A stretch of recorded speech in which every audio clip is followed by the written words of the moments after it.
The cameras were rolling. The audience was roaring with laughter. Jimmy Kimmel was doing what he does best, making America forget their problems for 40 minutes. But in the next 60 seconds, something would happen that nobody saw coming. Not the producers in the control room, not the camera crew adjusting their angles, not even Jimmy himself. Because sometimes, in the middle of manufactured joy, real pain walks through the door and reminds you that not everyone came here to laugh. It was a Thursday night at the El Capitan Theater in Hollywood. The energy was electric, the way it always was when Jimmy Kimmel Live was taping. The stage lights glowed warm against the iconic cityscape backdrop. The band was tight, the audience was pumped, and Jimmy was in his element. He walked out in his signature dark suit, that boyish grin lighting up his face, waving to the crowd like he'd known them all his life. Thank you. Welcome to the show, everybody." Jimmy's voice boomed through the theater, and 300 people erupted in applause. The monologue went smooth. Jokes about politicians, celebrities, viral internet moments, all landing perfectly. Jimmy had the timing of a surgeon and the warmth of your favorite uncle. This was his stage, his world.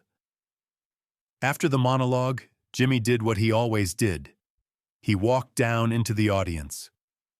"All right, let's talk to some folks. You guys having a good time tonight?" Cheers. Applause.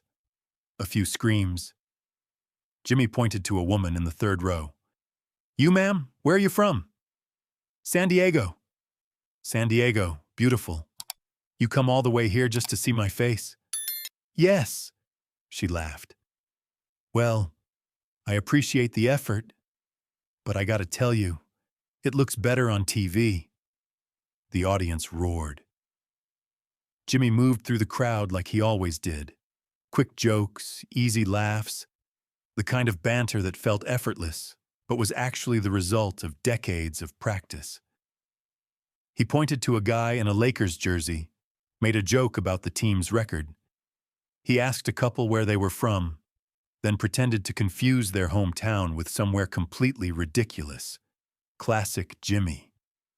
But then he saw him, a kid, maybe 11 or 12 years old, sitting in the fifth row, hands folded in his lap. Brown hair, a gray hoodie, sneakers that looked a little too big. He wasn't smiling. He wasn't clapping. He was just there. Everyone around him was laughing, bouncing in their seats, holding up their phones. But this kid sat perfectly still, staring straight ahead like he was watching something no one else could see. Jimmy's comedian instincts kicked in. The quiet ones were always gold. "Hey you, young man in the gray hoodie." The kid looked up. His eyes met Jimmy's. They were dark, tired. The kind of tired that didn't come from staying up late. "Yeah, you. What's your name, buddy?" The kid hesitated, then quietly. "Ethan." "Ethan? That's a strong name. How old are you, Ethan?" 12. 12, man, I remember 12. That was a tough year for me. I had braces, acne, and a bowl cut. You're doing way better than I was." The audience laughed, but Ethan didn't. His expression didn't change at all. Jimmy noticed. He always noticed the quiet things. "All right, Ethan, I gotta ask. Are you having fun tonight?" Ethan looked at him for a long moment. Then he shook his head. "No." The audience laughed nervously, thinking it was part of the bit, but Jimmy's smile faltered just slightly. "No? Really? You're at Jimmy Kimmel Live, and you're not having fun? Come on, man, that hurts." Ethan didn't smile. He just looked at Jimmy with those eyes. Old eyes. Eyes that didn't belong in a 12-year-old. "I'm trying," Ethan said quietly. "But I can't." The laughter started to die down. People weren't sure if this was scripted or not. Jimmy crouched down a little, getting closer to Ethan's level. You can't have fun? Or you can't laugh? I can't laugh, Ethan whispered. The theater went quiet. Jimmy's expression shifted. The comedian disappeared.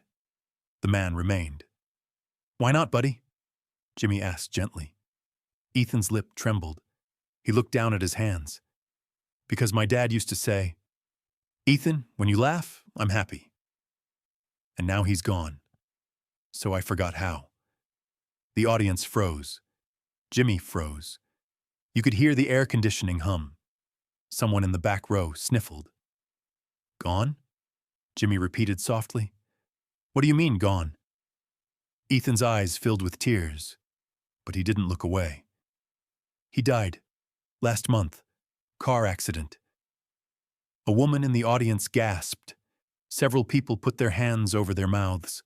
The camera operators exchanged glances, unsure whether to keep rolling.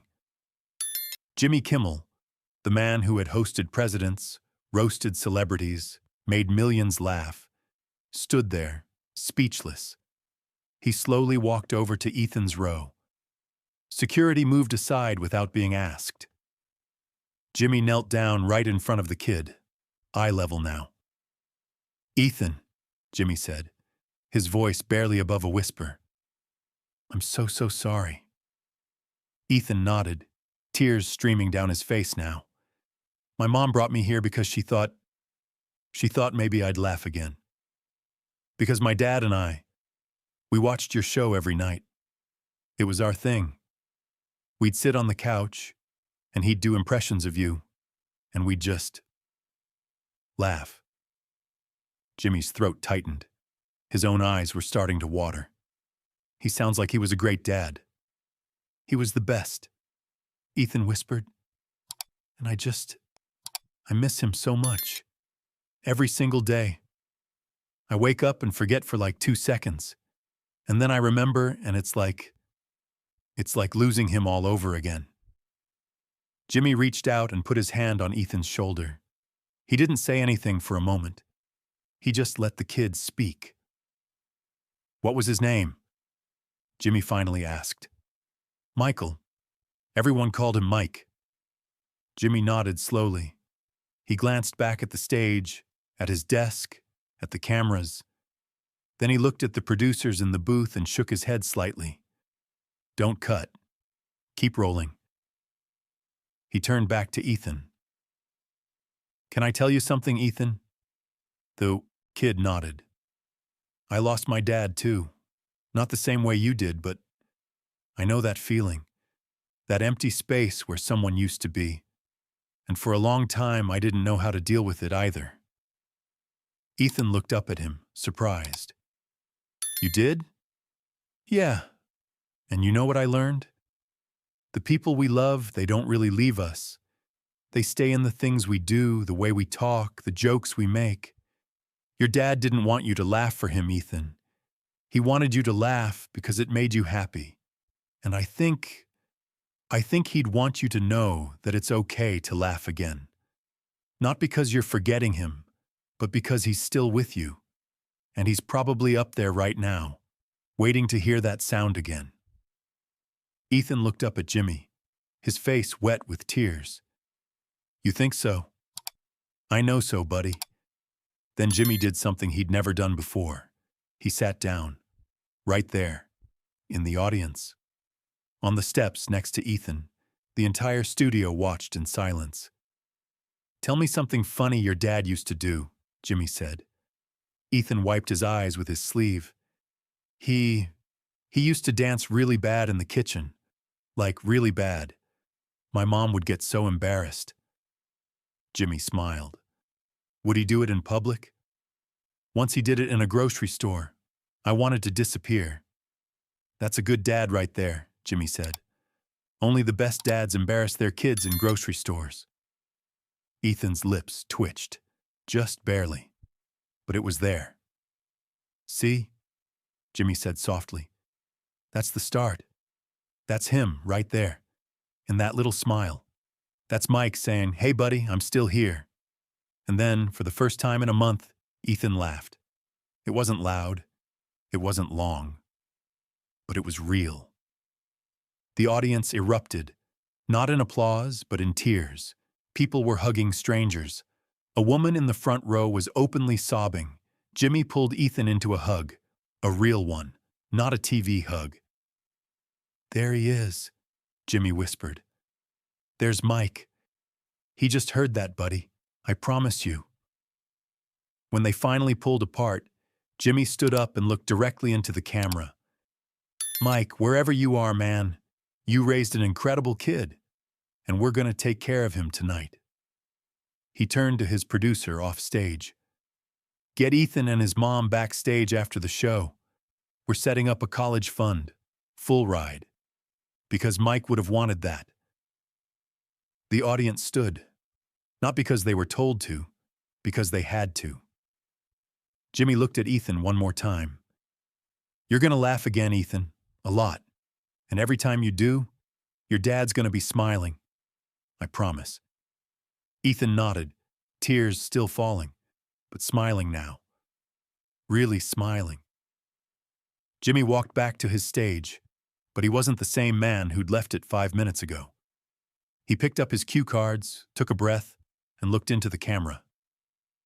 "We'll be right back," he said quietly. After the show, Jimmy sat with Ethan and his mom, Sarah, in his dressing room for over an hour. They talked about Mike, about how he loved terrible dad jokes, about how he coached Ethan's Little League team even though he didn't know the first thing about baseball, about how he made pancakes every Sunday and always burned the first one on purpose because he said it was good luck. They laughed, they cried, and somewhere in the middle of it all, Ethan started to feel like maybe, just maybe, he could keep going. Before they left, Jimmy took off his suit jacket, the same one he'd worn for every taping that season. "This has been with me for every show," Jimmy said, draping it over Ethan's shoulders. "But I think your dad would want you to have it." Ethan looked down at the jacket. It was way too big for him, but he pulled it tight around himself like it was armor. "Thank you," Ethan whispered. Jimmy knelt down one more time. "Ethan, listen to me. You're going to have hard days, days where it feels impossible, but you're also going to have good days. And on those good days, I want you to remember that your dad is the reason you know how to love, how to laugh, how to be a good person. That's his gift to you. Don't waste it." Ethan nodded, tears in his eyes again. But this time, they didn't hurt as much. 3 months later, Jimmy was in his dressing room getting ready for another show when his assistant knocked on the door. "Jimmy, you need to see this." She handed him her phone. On the screen was a video message. It was Ethan, standing in his kitchen, wearing Jimmy's jacket, and he was laughing.